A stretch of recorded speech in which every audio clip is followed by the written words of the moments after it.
Welcome back to the Deep Dive, where we plunge into the heart of the latest news and dissect the stories that truly matter. Glad to be here. Today, we're really digging into the Love Island USA Season 7 reunion. Now, this show always delivers drama, but this reunion, it had some revelations that honestly completely shifted how we understood everything that happened in the villa. Oh, absolutely. Our mission for this deep dive is really to pull back the curtain on the biggest bombshells from that special reunion episode. You know, the one co-hosted by Ariana Madix and Andy Cohen. Right. We're going beyond just the surface recaps. We want to explore the unseen footage that genuinely changed perspectives, dig into those lingering tensions that definitely carried over from Fiji, and try to unravel the real-world drama that followed these islanders. Yeah, consider this your essential guide. We want to help you understand the most talked about moments and what they truly mean, for these relationships and how people see them. And what a reunion it was. I mean, it brought together almost the entire cast. We had the winners, Amaya Espinal and Bryan Amaya, runners-up Alondria Carthen and Nick Van Steenberg, Huda Mustafa and Chris Seeley. So many more. The gang was mostly there. But from the very first moment, you could just feel this palpable tension in the air. It was clear from our sources, like, a lot of questions and some pretty significant allegations were finally going to be addressed. It felt less like a party and more like a reckoning. It absolutely did. A reckoning is a good word for it. And speaking of reckoning, let's jump right into the first big thing that fundamentally shifted our understanding. The unseen footage. Ah, yes. The unseen footage. These were the real game changers of the night, weren't they? Yeah. Offering context that we as viewers just didn't have before, showed us how much we might have been missing. Okay, let's unpack this. The first big one. The full heart rate challenge reveal. This is where it gets really interesting. Right. Because the reunion finally showed the complete extended version of that incredibly contentious challenge. The one that caused such a stir. Yeah. Particularly between Huda, Chelley, and Chris. Exactly. And what really stood out in this full footage was how it basically confirmed what a lot of people suspected, maybe based on how the original episode was edited. Yeah. It explicitly showed Huda Mustafa continuing her performance, twerking on Ace Green's face, even after Chelley Bassan and Chris Seeley had visibly walked off stage, like clearly uncomfortable. Right. The duration and the persistence of it. Yeah. It was much more apparent than in the first broadcast. Definitely. And Huda did offer an apology. She said she took it a step too far for certain people and acknowledged she might have made some uncomfortable. But she also kind of maintained that, in her mind, there were no limitations in the challenge, sort of implying it was all fair game for entertainment. When you saw that full footage and then her defense, how did that shift your perspective? Because for me, the omission of that extended part in the original cut felt quite deliberate. That's a really crucial observation. This footage reveals the, I guess, deceptive power of omission in reality TV, right? It's not just what's edited in, but what's left out.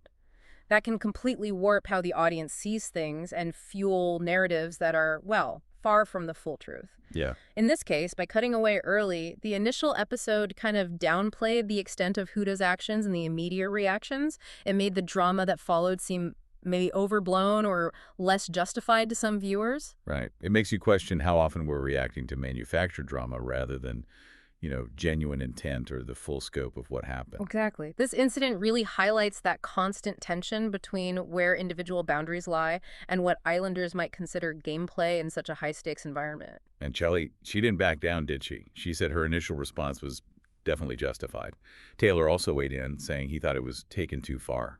Yeah, they stood their ground. It's just a powerful illustration of how a seemingly small tweak in editing can fundamentally change how we perceive an action and its consequences. I can totally see why that context was so crucial for understanding it all. And that clash of perspectives, wasn't unique to that situation. We saw a similar kind of emotional unraveling when crucial, previously unseen footage gave us much-needed context for Hannah Field's really painful departure from the villa. Oh, Hannah's dumping. Yeah. For the first time, we actually got to see the Islanders' deliberations. We usually only hear about that stuff after the fact. Exactly. And the clip showed Chelley, Alondria Carthen, Sierra, and Huda making that really agonizing decision to dump Hannah over Iris or Amaya. What really stood out in that hitting discussion was Chelley emphasizing she wanted to base the decision on the importance of exploring, like, genuine connections within the villa. Which, is supposedly the point of the show. Right. And that reasoning ultimately convinced the other women. This rare glimpse into their internal thought process, it was incredibly important. It let us understand the weight of their choices. And Hannah's reaction after seeing it was really raw, wasn't it? She teared up, asked for a moment, but ultimately she expressed this profound sense of relief. She said, "It hurts, but I understand. It feels better to know now." I guess the explanation, because I think that's what I struggled with a lot. It gave her the why. And the other islanders, Chelley and Huda, they both conveyed their regret. Chelley described the decision as feeling almost like a betrayal, even though it was, necessary for the game. Yeah. Knowing what we know about how those decisions are made, do you think Hannah's understanding truly brought closure? Or did it just provide a different kind of pain, maybe, but with clarity? That's a really perceptive question. I think while the outcome obviously remained painful for her, understanding the why often does provide a pathway to healing, or at least moving forward. For Hannah, the lack of a clear explanation had obviously festered, right? It probably left her questioning her worth or her actions. Seeing the deliberation, knowing it wasn't personal malice, but a strategic, albeit difficult decision rooted in the game's premise, that likely allowed her to reframe her experience. That makes sense. It really underscores a fundamental human need. When we face adversity, even if the outcome hurts, understanding the why can make a huge difference in how we psychologically process it and recover. It turned what was maybe a bewildering rejection into something comprehensible, even if it was still sad. Comprehensible. Yeah, I like that. Okay, let's talk about another dramatic exit, Jeremiah Brown's dumping. Oh yeah, Jeremiah? What really caught my attention in the unseen footage here was how it shed light on his exit and those very pointed accusations against Ace Green. Jeremiah openly admitted feeling really hurt over how Ace was, quote, villainizing him, both before and after his dumping. Right, and Ace, conversely, insisted he'd overheard Jeremiah talking about followers or prize money, basically painting him as inauthentic, like he wasn't there for the right reasons. Yeah, the classic Love Island accusation. Exactly. And this is where the unseen footage from the guys' deliberations, Ace, Nick Van Steenberg, and Taylor, was incredibly revealing. What did it show? Well, it showed Ace and Taylor were pretty aligned on Jeremiah needing to go home. But, crucially, it also highlighted Nick being quite vocal in his support for Jeremiah getting another chance. He even wanted to dump Austin instead. Wow, okay. So Nick was defending him. Yeah. It really pulled back the curtain on the alliances, the individual stances, even the subtle manipulations maybe happening behind the scenes. Nick's clear dissent was something we absolutely never saw in the original edit, and it profoundly changes the narrative around Jeremiah's exit. And that footage, that unseen part, actually brought significant comfort to Jeremiah. It confirmed his suspicions about Ace's role. It did. And Ace, well, to his credit, he admitted to being very vocal, but he tried to maintain that everybody had something to say. Jeremiah, though, he stuck to his guns, insisting Ace was the main antagonist. And did Ace admit any regret? Ultimately, yeah. Ace did admit regret, conceding that Austin Shepard should gone home instead. It's just fascinating how that kind of validation can impact someone after the fact. It absolutely is. If we connect this to the bigger picture, it highlights how alliances form so quickly in that closed, high-pressure environment. How perceptions can be deliberately skewed, and the lasting emotional and reputational impact of those decisions. Definitely. For Jeremiah, seeing Nick's support and Ace's eventual concession clearly made a huge difference to his understanding post-Villa. It validated his feelings of being unfairly targeted and maybe offered a form of closure, knowing he wasn't completely alone in thinking that. Yeah, closure is key. It also serves as a potent reminder of how reality TV often needs a villain, right? And sometimes that role is assigned or amplified, regardless of the full truth. That's a powerful insight into the whole manufactured narrative thing we often consume. But the drama, it wasn't just confined to past betrayals and strategic dumpings, was it? Not at all. There was another emotional earthquake on the horizon, one that revealed the true cost of decisions made under pressure. Let's shift focus now from the villa's past to its present and maybe future, exploring the post-villa reality. Okay. There were definitely some lingering tensions and some new mysteries that popped up, starting with our winning couple, Bryan and Amaya. Andy Cohen put Bryan directly on the spot about that persistent speculation that he had cheated. Right. And Bryan flatly denied cheating. But he did admit to a lapse in judgment, which he then clarified as pouring shots around, getting the crowd shots and stuff like that while he was hosting an event. Right. He maintained he got paid to be there, suggesting it was purely professional. Now, this is interesting because a lapse in judgment could mean so many things, couldn't it? Was it just innocent work, or was there some ambiguity there that fueled the public mistrust? It's certainly a compelling argument from Bryan's side, but I'm curious. Couldn't you also argue his explanation was maybe a bit too convenient, especially with that massive, unaddressed mystery hanging over them? Which mystery is that? Well, Amaya stood firmly by him, right, saying, I'm also not a woman that would be with someone who doesn't respect me. So if I'm with him and still with him currently, it's because the relationship dynamic is healthy and great. Strong statement. Very strong.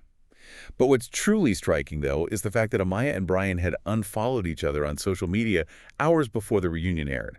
And that was not addressed during the episode itself. That's a pretty glaring omission, isn't it? It's more than glaring. It's a telling silence. It really highlights a crucial tension. How do these reality TV couples navigate such intense public scrutiny? And what even constitutes respect in a relationship forged under these unique circumstances? Yeah, good point. When the cameras stop rolling, the public's gaze only intensifies, you know? Every social media move gets analyzed. That unaddressed unfollow, coupled with Bryan's somewhat vague lapse in judgment, it left a significant crack in their united front. It really did. It signals that even on a reunion that's supposed to provide answers, there are still layers of private drama and strategic omissions. It makes you wonder how much control Islanders really have over their narrative, even after the show ends. Or how much is still managed by external forces, or just their own efforts to control public perception. Exactly. Indeed. It's a world where your personal relationship becomes public property overnight. Another couple, or well, ex-couple, that remained incredibly tense was Chris Seeley and Huda Mustafa. Oh, definitely tense. As the only couple to break up before the finale, their dynamic was still clearly strained. And the reunion offered very little in the way of reconciliation. Chris expressed no respect at all for how Huda had publicly spoken about him in interviews. He seemed to be referring to her previous comments about his wandering eye. Yeah, he seemed pretty firm on that. He pretty much shut down any idea of a future friendship, made it clear that bridge was burned. And Huda, for her part, she explained she reached out to Chris just days before the reunion because, quote, it was weighing on me due to the hatred she saw directed towards him on her social media feeds. So she wanted to apologize personally for her comments. Apparently. But Chris felt the apology came way too late. He basically indicated the trust was already broken beyond repair. Ouch. Yeah. This whole exchange just vividly illustrates the challenges of maintaining friendships or even just basic civility with ex-partners. Especially when public commentary and fan reactions get thrown into the mix, it complicates everything. It's a whole different ballgame when your breakup is a public spectacle, right? Yeah. You're not just dealing with the personal pain. You're contending with thousands of strangers weighing in online. Absolutely. And speaking of Huda, her dating life outside the villa became a topic of intense speculation, particularly after she was seen on a red carpet with Too Hot to Handle star Louise Russell. Right, the Lou Russell sighting. The hosts and everyone watching were obviously eager for answers on that one. It was the moment everyone was kind of waiting for. When asked about her current relationship status, Huda stated, quite cryptically, I can't speak about my relationships outside the villa. Okay, and the reason? Her initial explanation was legal reasons, which she then quickly attributed to Netflix, claiming, I'm not allowed to talk about it. Yeah. It was incredibly confusing for everyone involved. It definitely was. Right. Everyone, including the host and even Chris, seemed completely thrown off by that answer.